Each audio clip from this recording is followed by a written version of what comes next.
Monsieur, je vais vous parler des différents murs de lamentation du peuple congolais contre Sassou Dégage. Voilà. Donc pour vous expliquer cela, donc il faut que je puisse vous d'abord définir qu'est-ce que c'est le mur des lamentations. Le mur des lamentations, c'est souvent lié à... C'est un lieu d'expression et d'association parfois religieuse, souvent des juifs, hein? Donc c'est un lieu d'expression et d'association pour les juifs et par les juifs. Bon, c'est aussi un lieu de mémoire, oui, parce que l'histoire de la Shoah, de l'extermination des juifs pendant la Seconde Guerre mondiale, vous connaissez l'histoire. Bon, cela étant, je veux aussi vous dire que par exemple pour le cas du Congo-Brazzaville, la communauté internationale nous a zappés. Donc le Congo n'existe plus. Bon, je ne sais pas où on parle de communauté internationale, les communautés des intérêts, les communautés de... Voilà. Donc on vient de comprendre que le Congo ne sert à rien. Alors que nous sommes le pôle du bassin du Congo. C'est un pays stratégique, dans la région la plus riche du continent noir en termes de biodiversité faunistique et floristique et de géodiversité minérale et minerais autres. Bon, nous sommes stratégiques, mais la communauté internationale fait le quoi avec nous? Bon, c'est pas grave, battons-nous nous-mêmes. Bon, il y a aussi l'Union africaine, non, nous n'en parlons plus. C'est l'union des dictateurs, c'est le syndicat des dictateurs. Donc, à un moment donné, il faudra repenser l'Union africaine, voilà, dans le temps, pour qu'il ne soit plus l'union des dictateurs, le syndicat des dictateurs, voilà, qui abusent de leur peuple, des droits fondamentaux, des libertés fondamentales, des droits humains, la condition humaine et tout ça, on connaît. Bon, il y a aussi notre premier partenaire, la France, partenaire économique. La France crie tous les ans, on entend toujours à la télé, par-ci, ici, par-là. La France est le premier partenaire économique du Congo. Est-ce que c'est le premier partenaire économique du dictateur et de sa famille, de son clan autre? Est-ce que c'est le premier partenaire du peuple congolais? Mais alors, pourquoi la France fait-elle con avec la souffrance du peuple congolais, notamment ce qui se passe dans le sud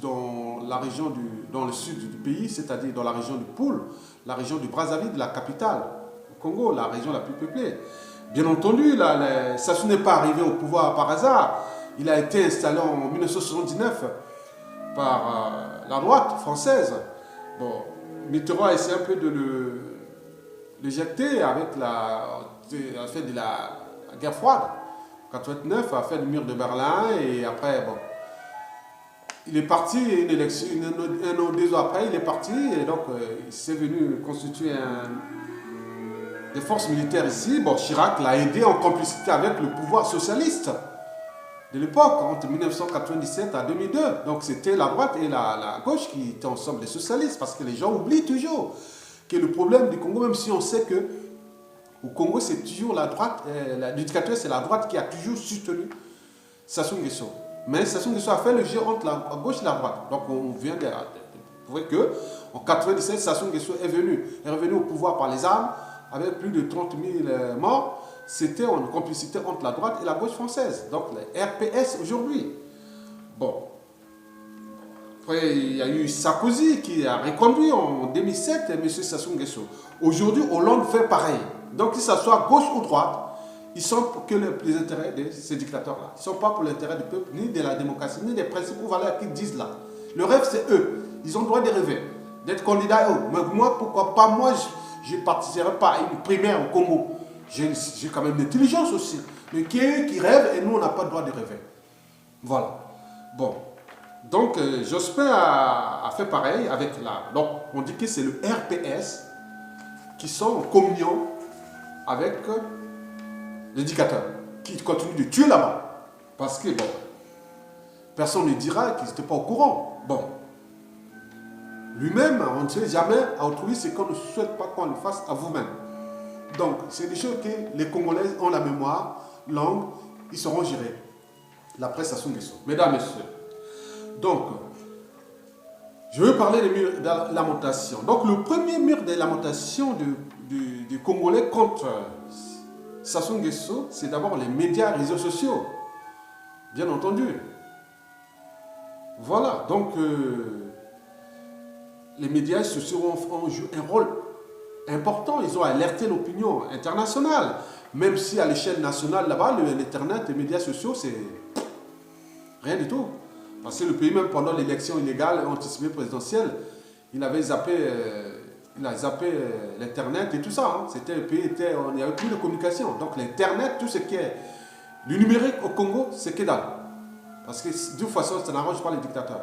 S'ils développent ça. Donc vous comprenez là. Donc, les médias, réseaux sociaux, Facebook, Twitter, qui sont ici, bon, ils sont là pour alerter l'opinion internationale sur les crimes de sang, le génocide et autres qui se passent au Congo, un dictateur le plus criminel de l'Afrique noire de ces 20 dernières années.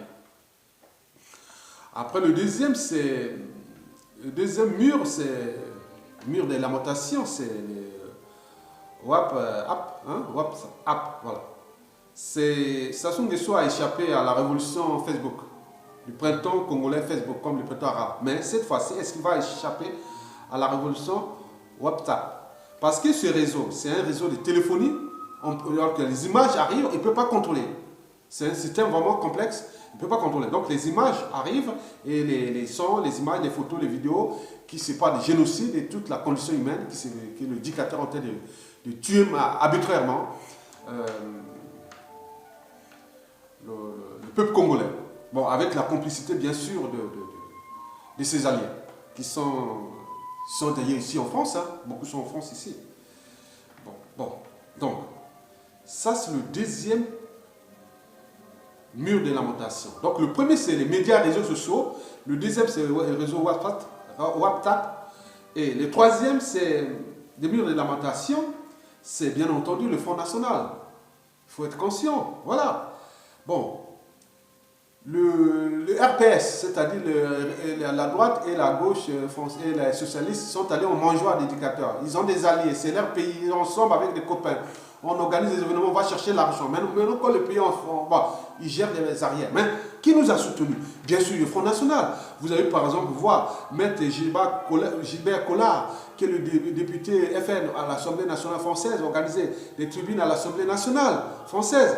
Vous avez par exemple pu voir lui, Alio, le vice-président du Front National, apporter la voix du Congo, la souffrance du peuple congolais au Parlement européen. Donc vous voyez déjà ça, c'est énorme.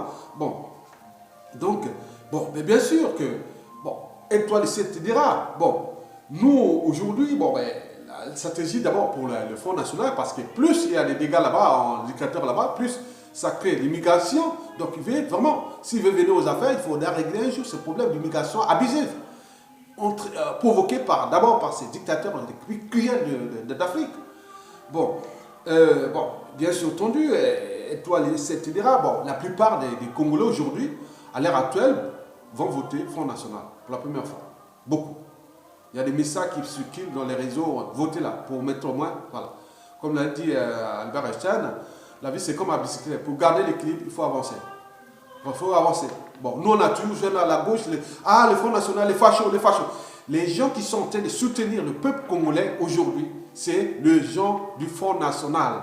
Donc votez Front National aux prochaines élections présidentielles. Même si la gauche, la droite, il revient, les socialistes, on revient après, mais après, on verra ça en 2022. Même si Sassou Nguesso tombe aujourd'hui, il y aura même les moyens d'État pour alimenter pour qu'on vote le Front National. Il n'y aura pas que le Front National, parce qu'il y a un quatrième mur de lamentation que j'ai parlé tout à l'heure. Donc, les gens qui sont avec le Front National en train de défendre là, demain au repos des responsabilités, ministres, présidents et autres du Congo. Beaucoup seront là au poste des responsabilités là-bas. Donc, ils vont vers I. Ils ne vont pas aller voir les socialistes et l'autre, là, même si pour les marchés autres, c'est des affairistes, on va voir les affairistes. Mais politiquement, on va se diriger vers le Front National. C'est eux qui nous ont soutenus. Voilà, il n'y a pas à chercher midi à 14h. Le quatrième mur de lamentation, c'est le Front de gauche. Oui, de Jean-Luc Mélenchon. Il a parlé haut et fort sur les médias. Il a plusieurs fois parlé dans les médias, la situation du Congo. Et voilà. Donc, le cinquième mur de lamentation, je ne vous dirai pas, c'est ce qu'on appelle des actions de lobbying et d'actions directes. Ils sont d'un côté adressés à l'opinion internationale et aussi à nos futurs partenaires économiques et autres, mais aussi de l'action politique et militaire. et d'actions qui vont arriver bientôt. Donc, ça, je ne vous dirai pas le détail. Donc, je vous dis que nous avons 5 murs de lamentation pour que ça se dégage. Le premier, c'est les médias et réseaux sociaux, Facebook, Twitter, etc. Le deuxième, c'est WhatsApp, les réseaux de téléphonie, que Sassou ne peut pas contrôler ça, des téléphonies qui passent par là. Et troisième mur de lamentation, c'est le Fonds national français qui nous aide vraiment énormément. Et quatrième, c'est le Fonds de gauche de Jean-Luc Mélenchon. Et cinquième, c'est les opérations d'action directe. Mesdames, Messieurs, je vous remercie.